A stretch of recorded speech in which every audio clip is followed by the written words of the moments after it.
자, 지난 시간 때 이제 아비달마 구사론이 어떻게 성립 또는 구세친에 의해서 만들어지게 됐는지에 대한 배경에 대해서 말씀 좀 드렸어요. 오늘은 구체적으로 이제 구사론에 대한 내용으로 들어가는 시간 되겠습니다.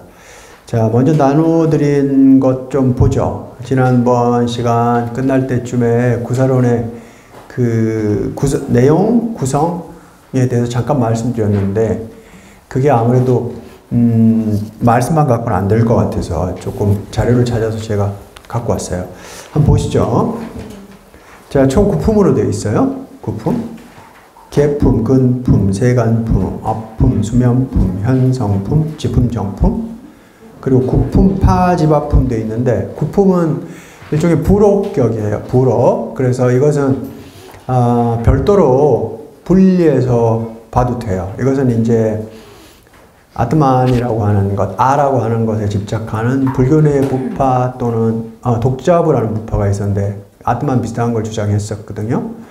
그 부파와 외도들을 비판하는 품이에요. 그러니까 주제가 좀 특정한 주제에 집중되는 품이라서 이건 빼고 아비달마 자체에 집중해서 시작부터 끝까지 원인부터 결과까지 미혹에서 열반까지를 일관되게 기술해 놓은 체계 전체는 8품까지예요.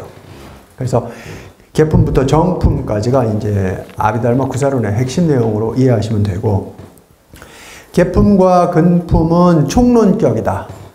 그래서 먼저 계품에서 법들의 본질이라고 되어 있는데 한문으로 보통 체라고 하는데요. 우리의 이 망상의 영역이 아닌 실제계, 불교에서는 실제계를 법의 세계라고 부르죠. 법계라고도 부르는데 그 실제계인 법계를 구성하는 계계법들을 쫙 나열해서 설명해줘요. 먼저. 그런 다음에 근품에서는 그 계계법들, 법계를 구성하는 계계법들의 작용에 대해서 또 낱낱이 세밀하게 설명을 하죠. 그 다음부터는 이제 총론을 떠나서 세간품, 업품, 수면품 이렇게 쭉 나가는데, 세간품은 우리가 사는 세계가 세간이죠. 우리가 사는 세계, 세간. 세간은 또 누가 살아요? 중생들이 사는 세계죠. 자, 그러니까 이 세계는 고통과 재앙과 재횡이라고 얘기되어지는 고난과 시련이 상존하는 곳이에요. 그렇죠? 그래서 이 세계는 어떻게 성립되는가? 이 결과로서의 이 세계, 그것은 곧 우리가 법이라고 하는 실제계에 대해서 모르는 무지 때문에 발생하는 결과죠. 그래서 일단은 이 세계, 현실 세계, 우리들이 삶의 터전으로 삼고 있는 이 현실 세계에 대한 뭐라고 그럴까요? 설명부터 시작해요. 그렇다면 당연히 사성제로 배대할 때는 고제가 되겠죠. 여기에 고통이 존재하고 하니까. 그 다음에 업품으로 들어가면, 자, 고통은 왜 발생한다고 말씀드렸을까요? 지난번에 잠깐 마지막에 거칠게 번뇌와 업 때문에 발생한다 그랬죠. 그러니까 고통 발생의 원인으로서의 업을 먼저 설명해요. 그 다음에 당연히 업은 번뇌 때문에 발생하잖아요. 그렇죠? 그러니까 수면이라고 하는데 수면은 번뇌의 다른 이름이에요. 그래서 이 수면품에서 번뇌를 설명하죠. 그러니까 업품에서는 원인, 그리고 수면품에서는 이제 조건이라고 되어 있죠. 번뇌를 설명해요. 이거는 뭐죠? 세간이라고 하는 고통이 상존하는 이 세계 진리로 표현한다면 고제라고 하는 것에 대한 원인으로서의 집제를 업품과 세간품에서 설명해요. 이해하시겠죠? 네. 그 다음에 현성품과 지품, 정품이 남았네요. 현성품은 간단하게 사성제로 배대하면 멸제예요. 멸제. 멸제는 누가 증득해요? 성자들이 증득하는 진리예요. 그래서 그것은 어떤 존재론적 방식을 표현해서 빌면 열반 같은 거로 표현할 수 있죠. 그렇죠? 해탈을 해탈이라고 표현할 수도 있고, 여기 아비달마 구사론 그 현장스님이 번역한 용어로 표현하면 택멸 또는 떠날 이자에다가 그 개박할 개자를 써서 개박을 떠났다 그래서 이계라는 개념으로도 설명해요. 그러니까 이곳은 해탈의 세계, 열반의 세계 또는 택멸의 세계로 표현할 수 있죠. 사성제로 표현하면 멸제. 자, 먼저 이제 멸제를 설명하고 그 다음에 지품과 정품은 도제에 해당해요. 사성제로 보면. 자, 지는 뭐죠? 보통 반야가지예요. 그렇죠? 해라고도 얘기하고. 우리가 번뇌를 끊는다라고 일반적으로 표현하는데 실제로 이 끊는다라는 표현을 썼지만 단진, 단멸 뭐 이런 개념을 쓰지만 그것은 번뇌가 실제로 존재와 같이 있는 것이라고 전제할 때 끊는다라는 표현을 쓰겠죠. 맞죠? 나하고 관계를 형성했었을 테니까. 이해하시겠어요? 이 맥락? 실제로 번뇌가 있다고 말을 한다면 내가 지금 고통을 겪는 것, 망상의 영역에서 내가 고통을 경험하는 것은 번뇌가 내 안에 속겨 들어왔기 때문에 내가 고통을 겪는 거라고 설명할 수가 있잖아요. 그러면 내가 고통으로부터 벗어나는 방법은 내 안에 속겨 들어온 번뇌와 형성된 관계를 끊는 게 수행론의 핵심이 되겠죠. 이해하시겠어요? 그러니까 보통 논에서는 번뇌멸, 번뇌단진, 번뇌단, 번뇌죄멸 이런 맥락의 개념을 써요. 그런데 사실은 이게 불교 안에서도 되게 논쟁적인 어떤 담론거리가 될 수 있어요. 왠지 아세요? 실제로 번뇌가 존재가 아니라면 끊을 수 없는 거 아니야? 이런 얘기 할 수 있잖아요. 니네들은 번뇌를 존재라고 얘기하지만 번뇌가 존재가 아니라면 실제로 있는 것이 아니라면 그거는 없는 걸 있다고 착각하는 거기 때문에 그것은 끊어내야 될 대상이 아니라 잠에서 꿈 깨듯이 퍼뜩 깨면 되는 거 아니야? 또 수행론이 이렇게 전개될 수도 있겠죠. 이런 번뇌에 대한 이해를 통해서. 대소승불교가 갈리는 기점이 거기 있어요. 그러니까 남방소승불교는 번뇌가 존재해요. 그러니까 내 안에 섞여 들어온 오온 안에 섞여 들어온 번뇌들, 그때는 오치원이라는 개념을 쓰는데 그 번뇌들을 솎아내는 작업이 수행론의 핵심이 되죠. 그러니까 그때는 끊는다고 표현해요. 사성제에서 도제에 해당하는 그 수행의 과정도 번뇌를 끊어야 돼요. 그러나 대승불교에서는 특히 가장 첨예하게 대승불교를 드러내는 급진적으로 드러내는 불교가 반야중간사상이죠. 나가르주나 용수에 이런 걸 문제 삼는 거거든요. 번뇌가 존재니? 그게 존재라고 볼 수가 있겠어? 존재가 아니라면 끊어내는 게 아니지. 꿈 깨는 거죠. 그러면 닦을 것도 없어요. 도노돈수가 거기서 나오는 거예요. 자, 어쨌든 그 얘기는 나중에 좀 더 자세하게 할 기회가 있으면 하고요. 여기서는 번뇌가 존재이기 때문에 끊는 겁니다. 아비달마 불교에서는. 그래서 도성제에 해당하는 지품과 정품에서는 이 반야로서, 즉 지로서 관찰을 하는 거죠. 뭐를? 내 몸과 마음의 법이라고 하는 것 또는 현상이라고 하는 것을 관찰하는 과정을 통해서 번뇌를 끊는 거예요. 따라오시겠어요? 오케이. 자, 그 다음에 정품은, 자, 이런 지는 어떤 때 잘 받냐라고 표현하는 지 또는 해가 잘 왕성하게 개발되고 힘을 정말 잘 발휘할 수 있겠어요. 그거는 정이라고 하는 것, 선정이라고 하는 것이 뒷받침될 때 가능해요. 정은 집중이잖아요. 보통 심일경성이라고 표현하는데 우리 마음이 산란하면 법이라고 하는 대상에 대해서 우리가 주시를 할 수가 없겠죠. 여러분이 독서할 때 마음이 붕 떠서 막 산란스러우면 책 읽을 수가 있어요? 없어요?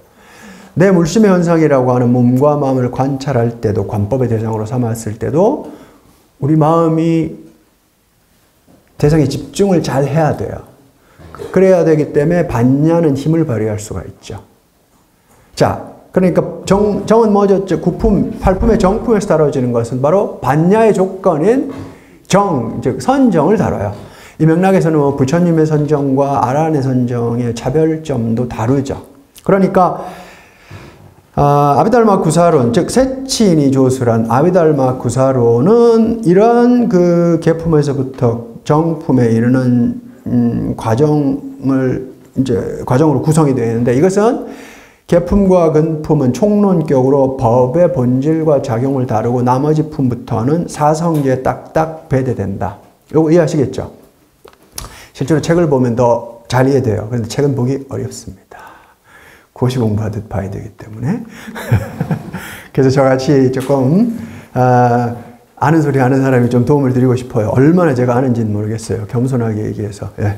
자, 아비달마 구사론은 이런 형식으로 구성되어 있다라는 거. 그리고 이 형식 자체는 사실 아비달마 구사론을 조술한 세친 스님이 만든 형식은 아니에요. 아비달마 잡집론인가 하는 논이 이미 전에 있었어요. 그 논의 형식을 세친 스님이 역시 영향받아서 이렇게 구성했죠.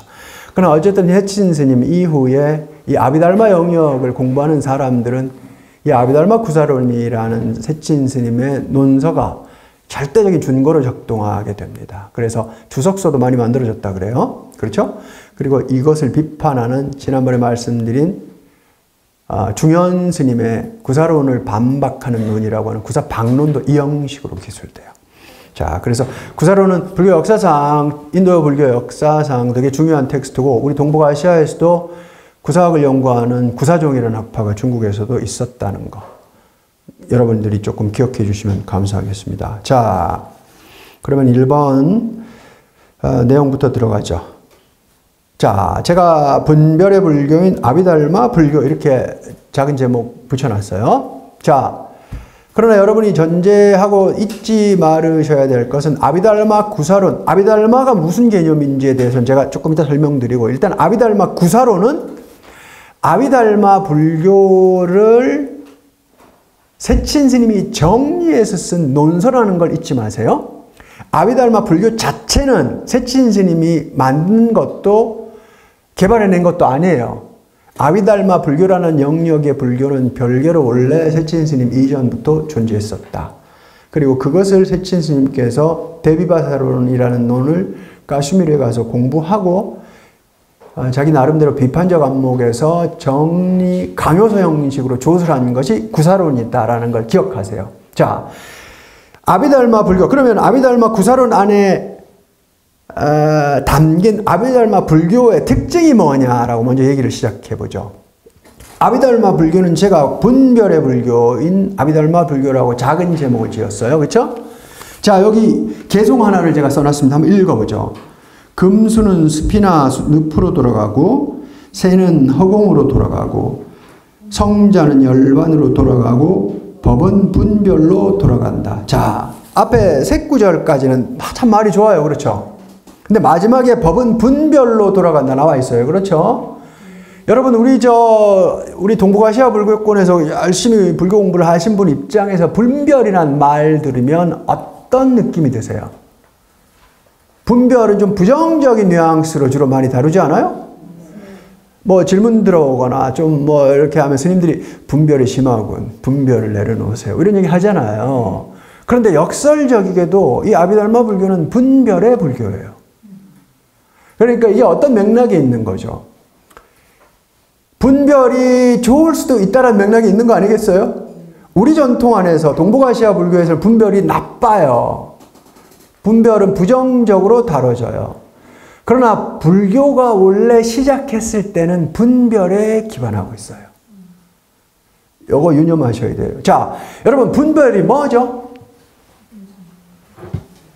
한문으로 봐도 나눌 분자에 뭐 우리 보통 뭐 개개, 그러니까 낱낱이 뭐 이런 거 쓸 때 별자를 쓰는데 아비달마라는 개념하고도 관계가 있어요. 이 분별이라는 것은 분별에 해당하는 인도 말들이 있어요. 뭐 위바가라는 말도 있고 위깔바라는 말도 있는데 이 말들이 모두 뭐냐면 어떤 것을 분할한다는 뜻이에요. 분별이란 말이 그런 뜻이 있잖아요. 또는 분할해서 공간을 배치한다, 이런 의미까지도 확장돼요. 이게 뭐죠? 실제로 어떤 대상이 있다면, 우리 여러분 음식할 때 식자재들 이렇게 조달해서 칼로 이렇게 자르죠. 그래서 그런 적당한 양만큼 덜어서 그 재료별로 섞어서 음식을 만들죠. 실제로 그것은 사물이기 때문에 분할되죠. 나눠서 잘리고 공간적 배치도 가능해요. 뭐 예를 들어서 팔을 4등분 해갖고 4등분 이렇게 공간적 분할 배치할 수 있잖아요. 도마 위에다가 이런 식으로. 근데 실제로 정신적 분별이라고 하는 이 정신적 분할 작용은 실제로 이루어지진 않죠. 바깥에서. 우리 머리가, 우리 정신이, 마음이 칼이 아니잖아요. 무슨 말인지 아시죠? 그럼 분별은 어디서 이루어지죠? 응? 분별은 여기, 제가 좀 속된 표현 쓰면 대가리 속에서 이루어져요.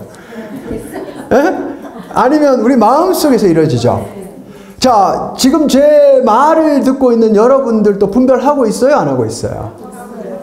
여러분들이 우리 머리, 마음, 정신 뭐 이런 개념으로 바꿔도 될 것 같아요. 불교에서는 정신 이런 말을 쓰진 않지만 다 이해하시잖아요? 분별 기능, 분별 작용이 없으면 여러분이 제 말을 따라올 수가 없어요. 제가 말하는 것도 마찬가지예요. 제가 입으로 말을 터뜨리지만 말 터뜨리기 이전에 제 마음, 제 정신, 제 대가리 속에서는 아직 언어화되지 않은 어떤 생각이 이렇게 발출하고 있을 거 아니에요. 그래요? 아니에요? 제가 그것을 익숙한 개념들, 책에서 본 개념들로 발출하고 있는 아직 개념화되지 않은 생각을 붙잡아서 입으로 터뜨리고 있잖아요. 그러니까 저도 지금 계속 분별 작업을 이루고 있는 거예요. 자, 다시 말해서 아직 발출하고 꼬물꼬물 일어나고 있는 것을 정신 안에서 계속 칼질하면서 나누는 작업을 하고 있는 거 아니에요. 그래서 말로 터뜨리죠. 맞죠? 여러분도 제 말을 듣고서 이해할 수 있는 것은 제 안에서 나오는 그런 작용을 거꾸로 하기 때문에 이해해요. 아니에요? 여러분도 개념을 듣고 여러분 안에서 익숙한 그 개념들과 그 개념을 비교하면서 그 의미를 쫓아오면서 머릿속에서 명확한 지식을 획득하니까 제 말을 이해하는 거 아니에요. 그러니까 우리 인간의 사유는 기본적으로 분별이에요. 그렇지 않아요? 분별이에요. 그런데 분별은 이쯤 오면 우리 삶이 기반하고 있는 기본적으로 우리가 부여받은 불교에서 생득이라는 개념 쓰죠. 생득이란 타고나면서부터 획득한 어떤 거 쓰잖아요. 뭐 그런 능력일 수 있어요. 그런데 분별이 그렇다면 나눠지지 않은 꼬물꼬물 발출하고 있는 아직 미분할의 미분절의 어떤 것을 나누는 작용이라는 측면에서 뭐라고 표현할까요? 실제로 존재하는 건 뭐죠? 그렇다면 꼬물꼬물 말이 들어가기 이전 상태라고 얘기할 수 있잖아요. 그게 원인이잖아. 원인 같은 거잖아. 근데 그게 나눠지면서 말로서 구성하는 세계가 하나 열리는 거 아니에요. 거기서 여러분은 이해와 지식을 획득하는 거고. 자, 그러니까 분별은 이런 건조하게 분별이 어떻게 발생하고 분별이 어떻게 이루어지는지 또는 분별의 기능이 뭔지 이렇게 건조하게 기술하는 방식으로 분별을 접근하면 분별은 좋은 것도 나쁜 것도 아니에요. 그냥 사실 자체잖아요. 그렇죠? 자, 대승불교에서는 분별, 동북아시아 불교에서는 분별 나쁜 걸로 봐요. 그거는 이유가 있어요. 이 불교와 대립하기 때문이에요. 분별의 이 불교와. 이 불교는 기본적으로 분별이에요. 자, 그럼 왜 이 불교는 분별인가 말씀해 드리죠. 번뇌를 솎아내는 작업은 내가 나의 몸과 마음을 쪼개 놓는 과정을 통해서 번뇌가 있고 없고 이것은 뭐 어떻게 만들어진 상태고 이것은 만들어지기 전에 원래 상태라고 하는 파악이 가능할 거 아니에요. 그러니까 인간이 갖고 있는 이 분별이라는 정신작용을 통해서 인간은 갈래를 칠 수가 있어요. 조각 나눠갖고 아시겠죠? 여러분이 집에서 이까지 오는 과정도 분별 때문에 왔어요. 여기 송광사로 가는 길은 송광사로 가지 않는 다른 길과 차이가 난다라는 것을 분별했기 때문에. 그렇지 않아요? 수행이라는 것도 이것은 번뇌고 이것은 번뇌가 아니고라는 분별 기능, 즉 칼로 잘라서 갈래를 치는 정신작용에 근거하기 때문에 가능하겠죠. 이해하시겠어요? 이런 분별 기능이 없으면 우리는 내 앞에 놓여져 있는 세계의 갈래, 범주를 구분할 수가 없기 때문에 우리 보통 그것을 무지라고 표현합니다. 이 불교에서는. 뭐죠? 김은 기고 아니면 아니고 뭐도 아니고 모르는 상태예요. 그러나 명확한 분별에 기반했을 때 우리가 번뇌가 있거나 번뇌가 없거나 이것이 유루거나 무루거나 이것이 또 선법이거나 불선법이나 이런 걸 명확하게 불교 안에서 제시한 갈래, 범주를 가려낼 수가 있는 거거든요. 가려내는 작업을 통해서 자기가 지금 어떤 상태에 처한 존재라는 걸 파악할 수가 있어요. 그것은 꼭 내 자신을 관조하는 작업이기도 하고 반야심경에 조견이라는 개념 나오죠. 즉 자신 스스로를 조견하는 심리적 행위일 수도 있어요. 그러니까 그것은 뭐 쪼개보기예요. 즉 분할이에요. 자기의 몸과 마음을 갈래치는 거예요. 갈래가 즉 분별이란 말이에요.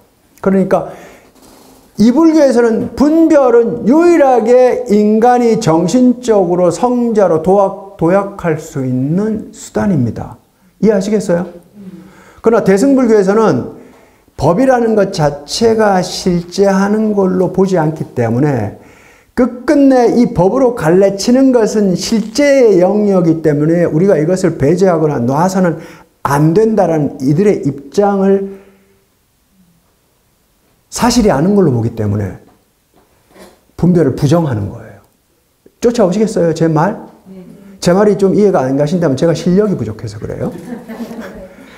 자, 핵심으로 다시 돌아갑니다. 이 불교는 기본적으로 반야의 기능이 분별이다라는 거. 그리고 아비달마 불교의 핵심은 분별이다라는 것. 그러니까 이 개송에서는 법은 분별로 돌아간다. 왜냐하면 법이라고 표현했지만 법들이에요. 법은 한 가지가 아니라 수천 가지가 널려 있거든요. 그것들을 계속 가려야 할 대상들이니까. 이 불교의 특징은 분별이다라는 거 명심하세요. 자, 그 다음에 잠깐만요. 네. 질문이 좀 네. 그 여기에서 법이라는 것이 모든 세상에 걸려있는 만상의 법이 아니고 내 마음이 일어날 때 궁극의 그 실체의 단말을 이야기하지 않나 그런 생각이 드는데. 조금 성급하시군요. 제가 법을 지금 설명하려고 해요. 헷갈려서. 제가 법을 설명드리려고 합니다. 법은 우리가 아주 절집안에서 많이 쓰지만 법 개념이 사실 가장 불교 전체를 아우르는 근본적 개념이에요. 그래서 법에 대한 명확한 이해, 이것도 대가리 속에서 이루어지는 작업이군요. 이해라는 건 분별이니까 우리가 이런 분별의 긍정적 그 정신활동을 통해서 이런 명확한 지식을 얻고 그걸 통해서 우리가 좀 삶의 좌표로 한번 가져갈 수가 있으리라 봐요. 그 법이 뭔지 한번 제가 말씀을 드리려고 하고 있었어요. 예. 자, 그 다음에 아비달마와 아비달마 구사론의 뜻 이렇게 해놨어요. 자, 먼저 아비달마와 아비달마 구사론의 뜻을 설명하기 전에 법을 먼저 설명해 드리죠. 저 처사님께서 궁금하신 법. 우리 법이라는 말 많이 쓰죠. 자, 여러분께 질문 던집니다. 법이 뭐죠? 네? 우리가 지켜야 될 계란. 계란. 맞아요. 그런 뜻도 있어요. 또? 우리가 통감되고 쓰니까요. 맞습니다. 또? 이치. 또 지켜야 될 뭐 도리 같은 거? 또 뭐 말씀해 주세요. 마무리 생기는 이치. 이치 좋아요. 맞아요. 그런 거 다 법에 들어가요. 들어가는데 여기에서 말하는 법은 조금 이제 부처님이 말하는 법을 말씀하고 있지 않을까 그런 생각이 들어요. 당연히 그렇겠죠. 당연히 그렇겠죠. 자, 법은 있잖아요, 여러분. 법, 인도말로 뭐죠? 다르마죠. 다르마 들어보셨죠? 달마, 뭐 한문에서는 그렇게도 음역하죠. 이 다르마라는 말, 이 다르마라는 말,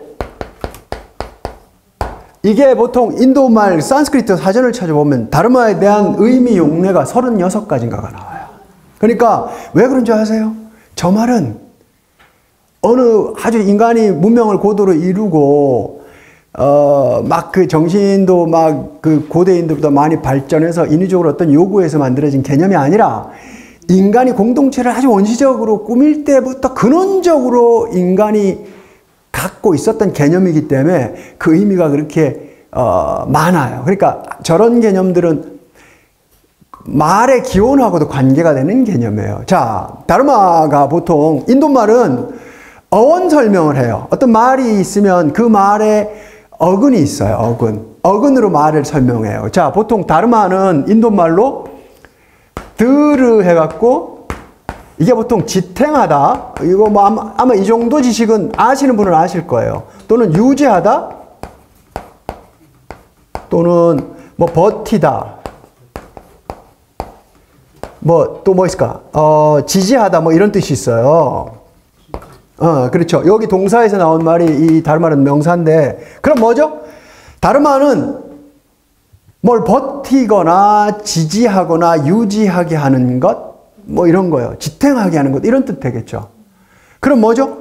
그것은 드러난 것 밑에서, 기저에서, 바탕에서 떠받쳐준다라는 의미가 있는 거 아니에요. 법이라는 게. 맞죠? 자, 여러분 지금 우리 이 세계로 한번 돌아와 봐요. 우리 이 세계에서 우리를 떠받치는 게 뭐죠? 우리 여기 지금 현재 송광사라는 이 불교 대학이 이것도 하나의 공동체예요. 그렇죠? 불교 대학이라는 공동체잖아요. 불일불교대라고 하는 뭐 임시적이고 한시적 공동체겠지만 여기도 일단 개개 구성원들의 집단이기 때문에 공동체라고 표현해 봅시다. 여기에 규약이 있어요, 없어요?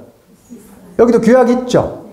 여기도 뭐 개개의 구성원들이 다른 사람으로부터 침범받거나 또는 침범하지 않게 하는 경계선 기능을 하는 규약들이 있을 거예요. 이해하시죠? 자, 그것도 법이라고 할 수 있죠. 맞죠? 또 우리 대한민국이라고 하는 우리 사회, 우리 공동체를 근거하는 규약으로 해서 법률이 있죠.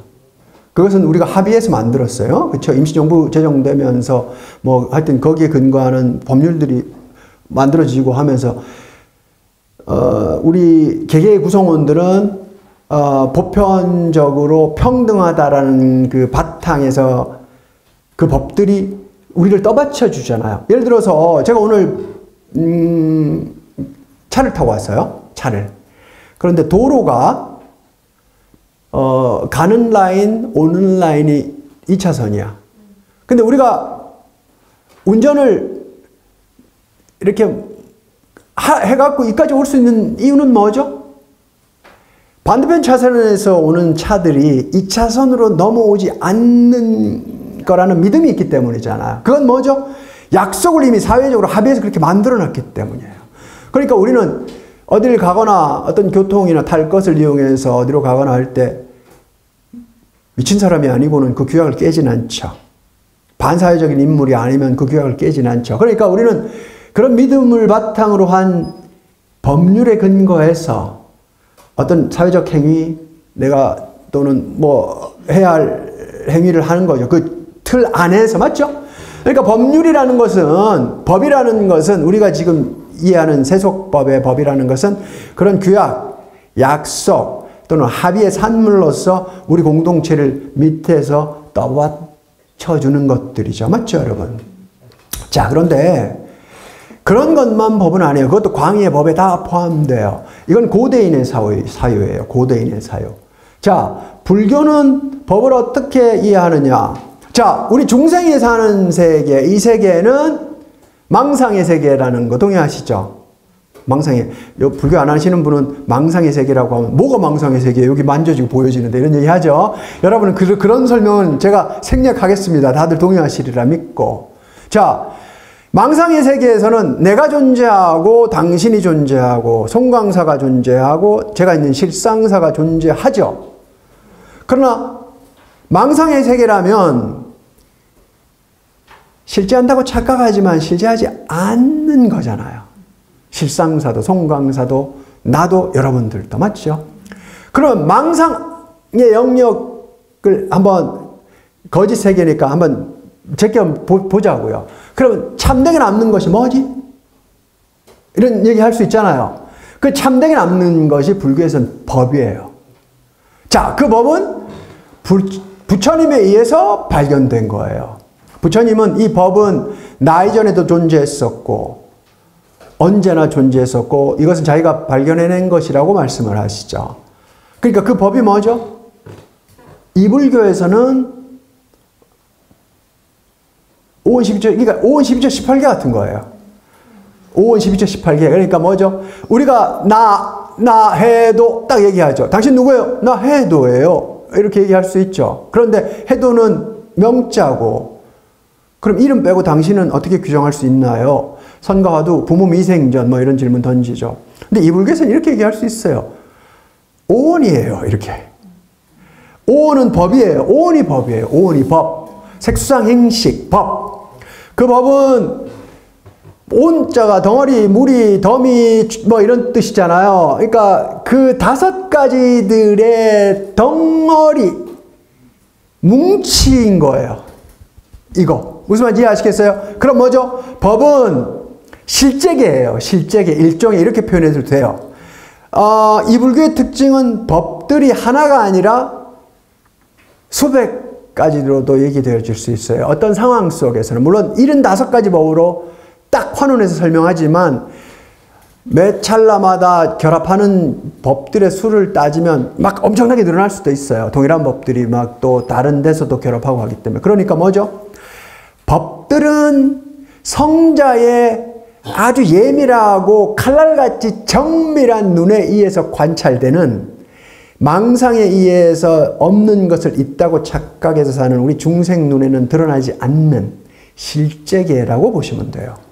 실제계라면 뭐죠? 여기는 없는 걸 있다라고 착각하지만 실제계라면 참되게 있는 거라고 얘기할 수 있죠.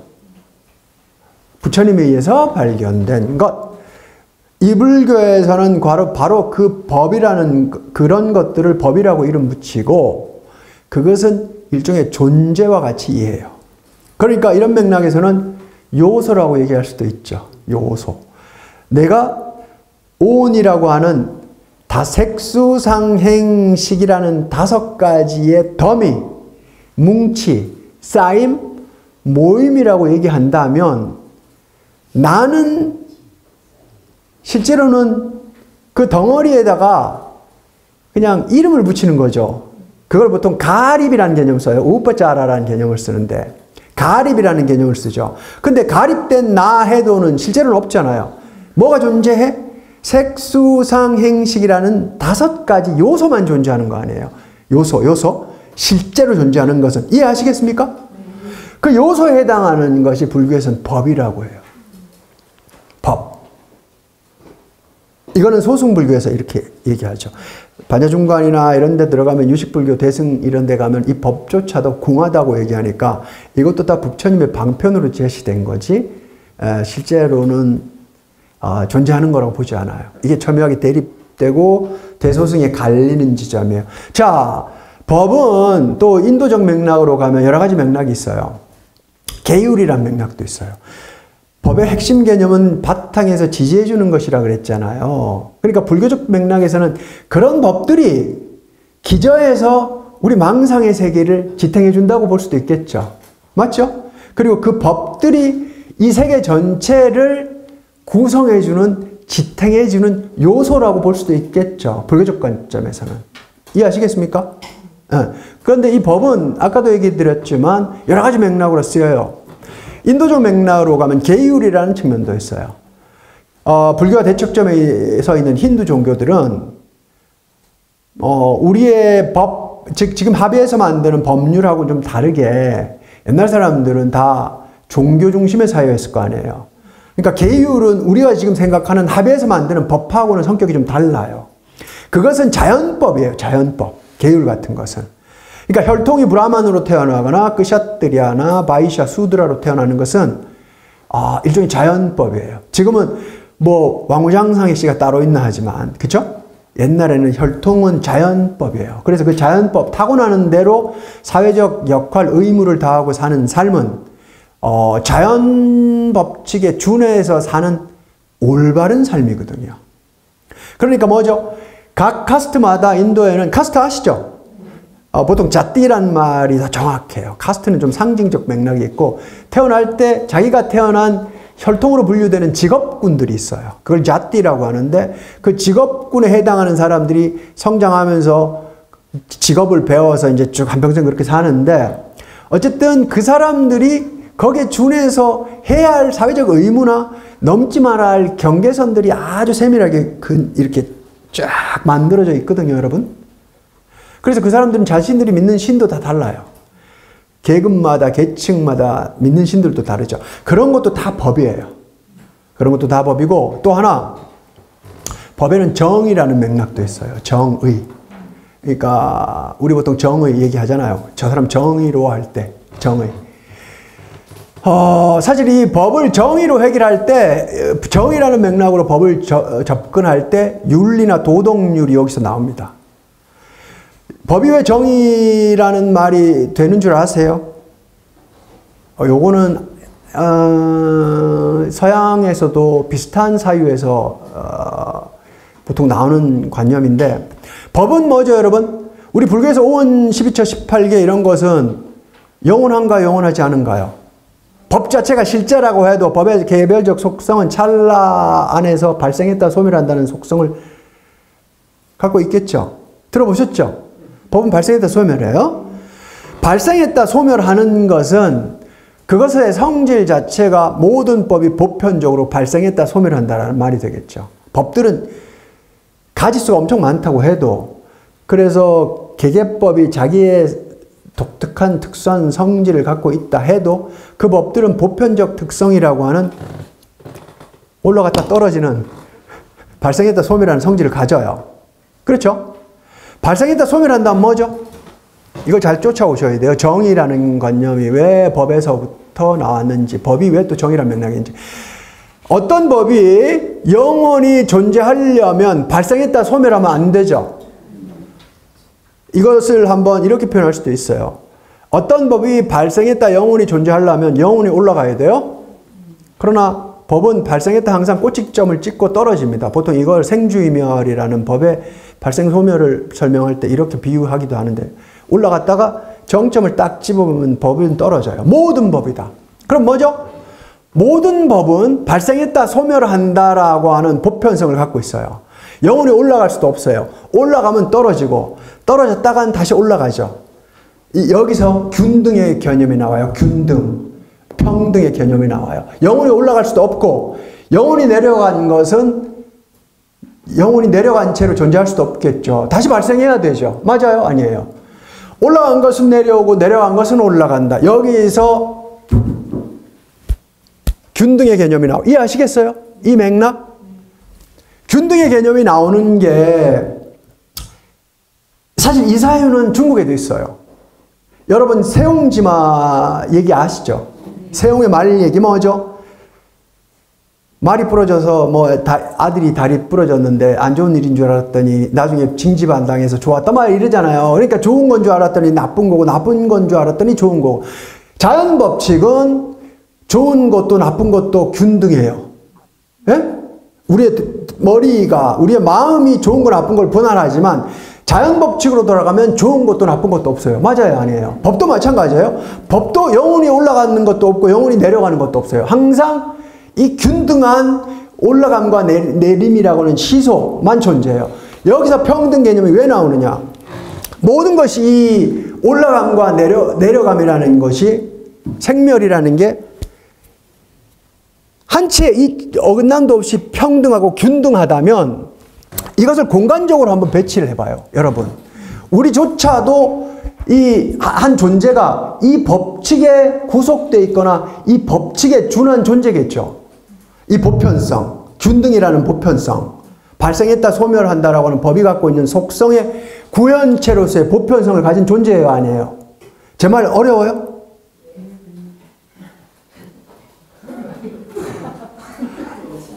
법이라는 것이 발생했다 소멸해요. 그 법은 오온이에요.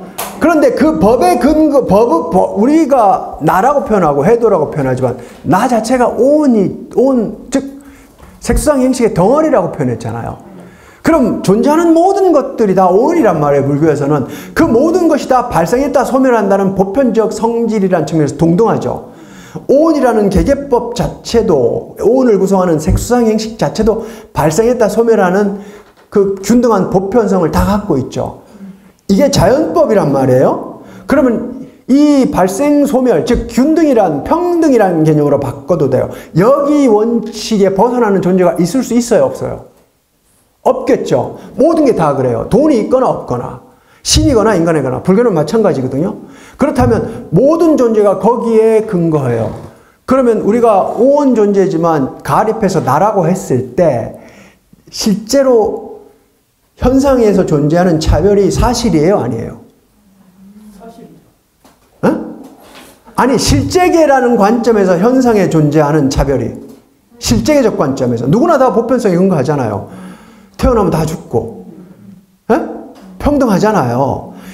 이 관점에서 인권 개념도 나오는 거예요. 다 보편적 존재이기 때문에. 자, 이거를 공간으로 한번 갈래를 쳐보면 여러분과 내가 생긴 거 틀리고 혈통이 다르다 해도 다 이런 자연법과 같은 보편적 준칙에 근거하는 존재라는 결론에 이를 수 있잖아요. 그럼 공간으로 한번 갈래를 쳐봅시다. 경계를 칠 수는 없어요. 현실적으로. 그러나 우리가 보편적 존재라고 했을 때 그쪽 존재와 나와 평등하기 때문에 평등하다면 우리는 서로 공간적으로 비유를 한다면 균등한 공간, 동등한 공간을 점해야 된다라는 비유를 할 수가 있잖아요. 그런데 이 공간을 내가 더 많이 차지하기 위해서 상대의 영역을 침범하는 것은 평등을 깨는 거예요? 자연법을 깨는 거예요? 아니에요? 깨는 거죠. 그러니까 이 법이라는 관념이 정의라는 맥락의 개념, 의미를 갖고 있는 것은 여기 있어요. 모든 것은 평등하기 때문에 평등하다면 공간적으로 비유했을 때 모두가 동등한 공간을 점유해야 돼요. 그러나 누군가가 넓은 공간을 갖기 위해서 남의 공간을 침범하는 것은 자연법에 거스르는 거죠. 자연법을 거스르는 것은 우리를 근거하는 기반 바탕을 거스르는 거예요. 모든 법률은 여기에 근거해서 나와요. 맞죠? 인간의 법률은 고대적 기원으로 거슬러 올라가면 여기서 근거하거든요. 사실 우리의 세속법도 사실 여기에 근거하고 있어요. 인권이란 보편성에. 근데 누군가가 자기의 욕망, 자기의 영역, 저는 공간에 비유했지만 욕심이라고 비유해도 돼요. 그걸 더 많이 갖기 위해서 남의 영역을 침범해요. 그것은 약탈일 수가 있고 강탈일 수도 있고 또는 그때 수단은 폭력 같은 거겠죠. 이거는 자연법, 준칙 깨는 거예요, 안 해요? 깨는 거예요.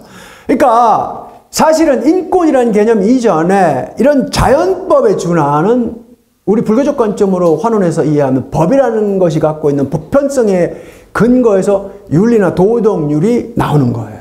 그래서 법이라는 게 정의라는 맥락도 있어요. 그건 서양도 마찬가지예요. 서양도 아르케라는 어떤 요소와 같은 것을 얘기하는데 그것도 마찬가지예요. 그 뭐 그리스 여신이 왜 저울 들고 있는 정의 여신이 있거든요. 니케라고 있잖아요. 그 여신이 저울을 들고 있는 이유는 뭐예요? 균등이에요. 균등. 제가 말씀드린 이 균등. 발생했다 소멸한다는 보편성. 모든 존재들은 다 거기에 바탕하고 있는 동등한 존재라는 것. 그래서 우리는 다 본래적으로 평등하다라는 것. 그래서 그 평등을 깨는 누군가의 과도한 욕심, 그때는 이미 아예에 사로잡힌 사람이죠. 불교적 맥락에서는. 더 많이 가지려는 것. 그러면 평등을 깨는 거 아니에요. 그것이 곧 자연법을 어기는 거고 자연법을 어기는 존재에게서는 재앙이 옵니다. 고대적 관념에서. 질병이 오거나 뭐가 오죠? 뭐 재앙, 뭐 자연재해를 받거나 그러니까 그게 일종의 응징이에요. 응징. 그러니까 원래 정의 이거는 고대적 기원으로 거슬러 올라가면 다 이런 자연 준칙이에요. 그러니까 저도 불교 공부하면서 이런 관념을 받아들이게 되면서 까르마 이론에 대해서 예전에 좀 뭐 우리 왜 똑똑한 척하면 그게 무슨 사실이냐 그런 거 이러는데 제가 이런 불교적 사유를 공부하면서 까르마 이론을 더 이해하고 또 이걸 어기면 안 되겠다는 마음을 갖게 됐어요.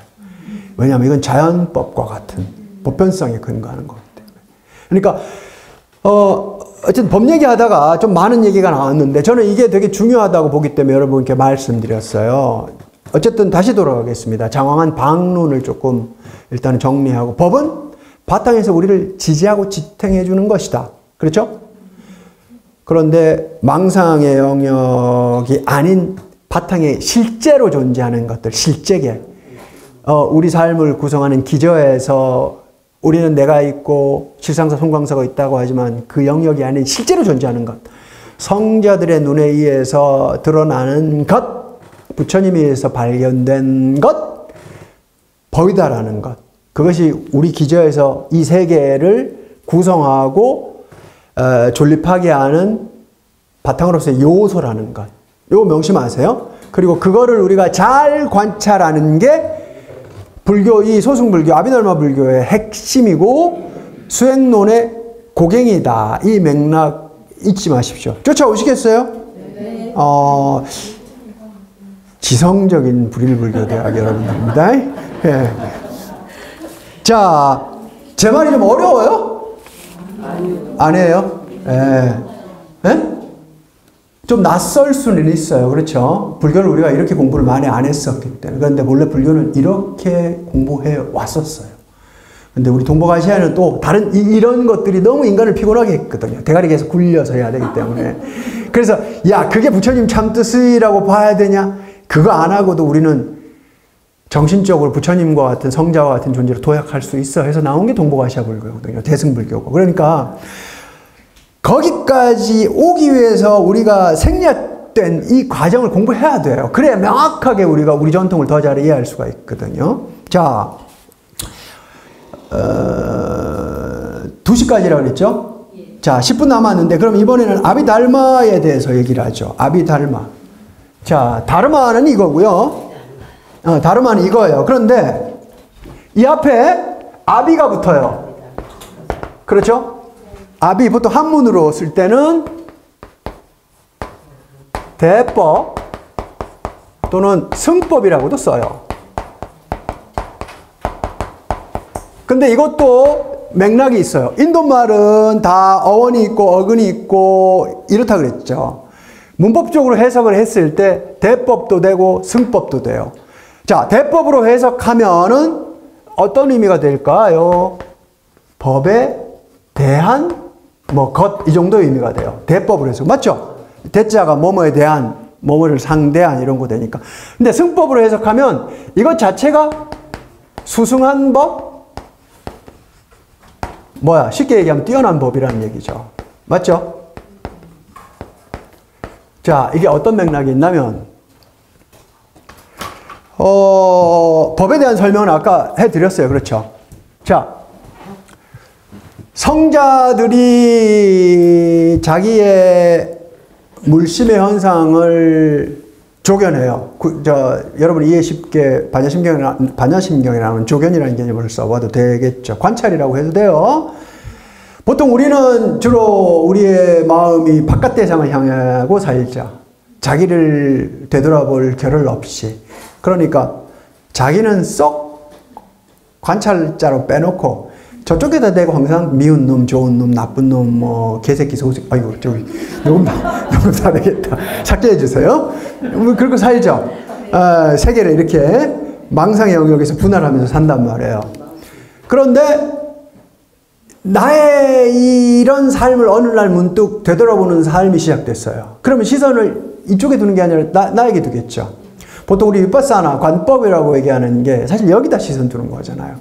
내 몸과 마음을 신수신법 4개 영역으로 나눠서 관찰하는 거거든요. 근데 그 관찰은 사실 오온으로 관찰하는 거예요. 오온으로 관찰하는 거. 그런데 그 관찰할 때 나는 번뇌에 물드는 존재일까요? 안 드는 존재일까요?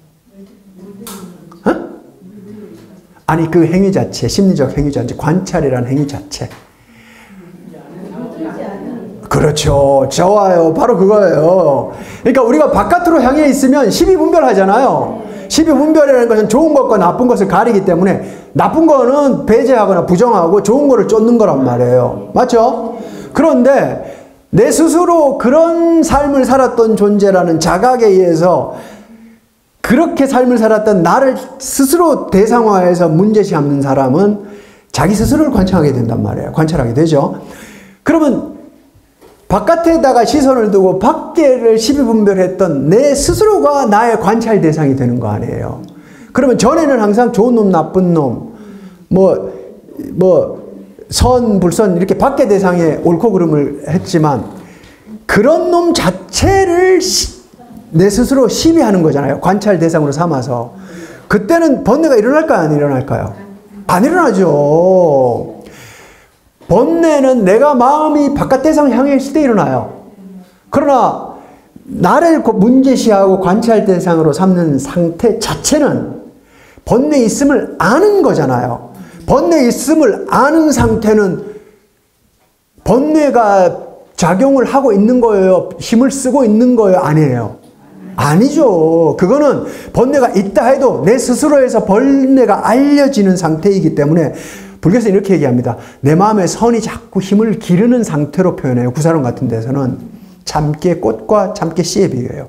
그러니까 참깨 꽃에 참깨 씨의 향기가 스미듯 우리 마음의 선이 자꾸 이렇게 길러지는 걸로 표현하거든요. 보통 그렇게 수습이라는 개념을 쓰는 맥락이. 그러니까 그렇게 관찰하고 있는 상태 자체는 번뇌가 힘을 못 써요. 근데 이것을 최종적으로 궁극의 완성에 이르게 한 당사자는 누구죠? 부처님이에요. 이것이 궁극적으로 완성한 존재는 부처님이죠. 부처님 제자 중에서는 아란 같은 분들이란 말이에요.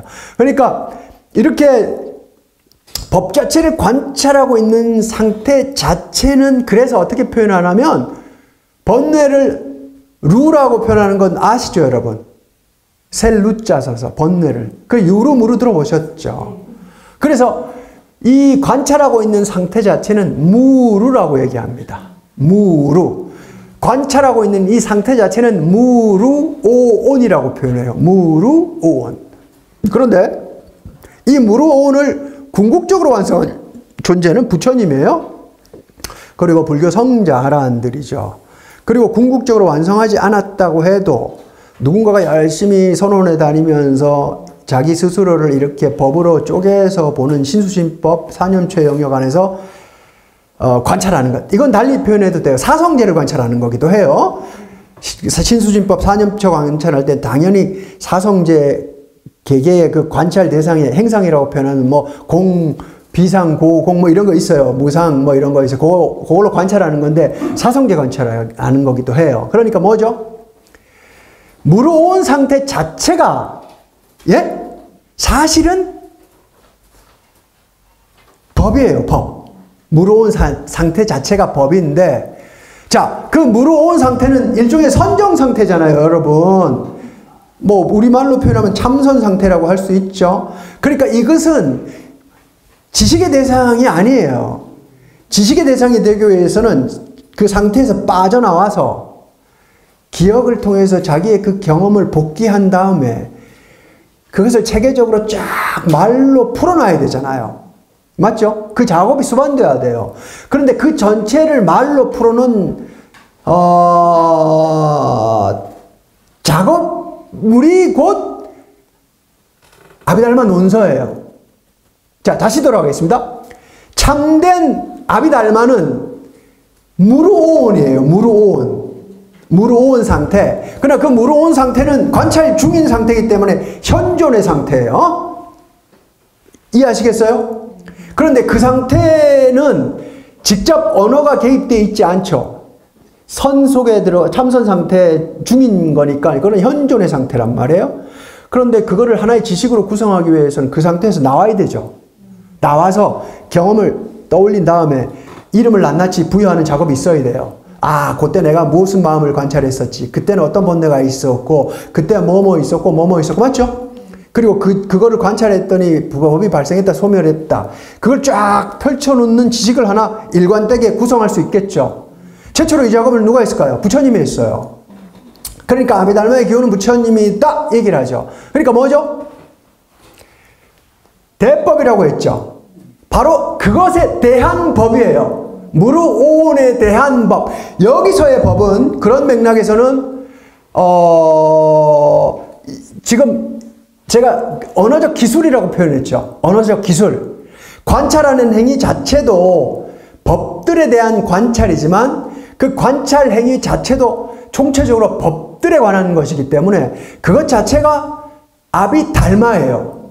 그러나 거기서 빠져나와서 그걸 언어적으로 기술해야 되잖아요. 말로써 인과관계를 만들어서 이름 붙이고 들어갔다 나오는 과정, 또 어떤 번뇌가 어떤 특징을 갖고 있었고 또 어떤 마음 상태는 어떤 상태고 이런 기술이 필요하잖아요. 그 작업은 빠져나와서 후일담으로 하는 작업이에요. 그 작업은 부처님에서 시작됐지만 그러니까 뭐죠? 아비달마는 무르온 상태에서 직접 관찰하는 현존의 상태가 참된 아비달마지만 그것에 관련된 구축된 지식 있죠. 이런 책들 있죠. 책들도 다 넓은 의미의 아비달마에 포함한다라고 규정합니다. 이해하시겠어요?